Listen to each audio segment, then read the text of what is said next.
ध्यान रखना शोल्डर पे, दूसरा हाथ शोल्डर पे हो, दूसरे शोल्डर पे ज़्यादा बैक पीछे की तरफ जाएंगे, इतना मूव हो सके। चेंज लेफ्ट साइड, इसको लगा नहीं ऊपर की तरफ हाथ ऊपर कर दिया, मैं क्या करूँ बात नहीं फ्रंट राइट साइड पे ब्रीथ इन करेंगे, breathe in, change, breathe out,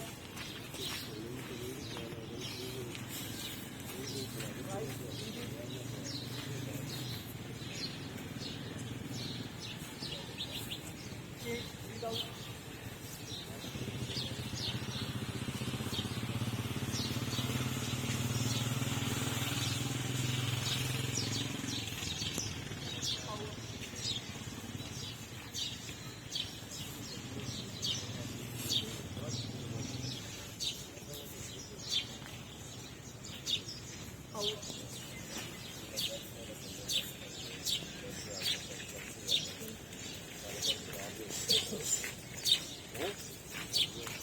out,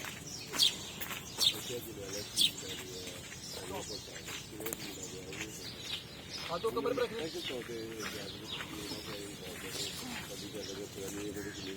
look to right side, breathe in, ਤੁਹਾਡੀ ਗੱਲ ਸਾਡੀ ਨਾਲ ਸ਼ੁਰੂ ਹੋ ਗਈ ਹੈ चेंज, ਜਿਹੜੇ ਨਹੀਂ ਲੱਗੀ ਹੈ ਨਾ ਲੱਗਾ ਇਹ ਤਾਂ ਸੋਚਣਾ ਤਾਂ ਵੀ ਸੋਚਣਾ ਲੇਕਿਨ ਇਹ ਪਹਿਲਾਂ ਮਿਲ ਤੁਹਾਨੂੰ ਪਹਿਲਾਂ ਕਹਿ look to right side, breathe in, 1% ਵੀ ਦਿਮਾਗ ਹੀ ਤੁਹਾਨੂੰ ਸੋਚਣਾ ਕਿ ਸਾਨੂੰ ਮੈਂ ਮੇਰੇ ਘਰ ਦਾ ਕੋਈ ਬੱਚਾ ਮੇਰੀ ਧੀ ਕੋਈ ਬੰਦਾ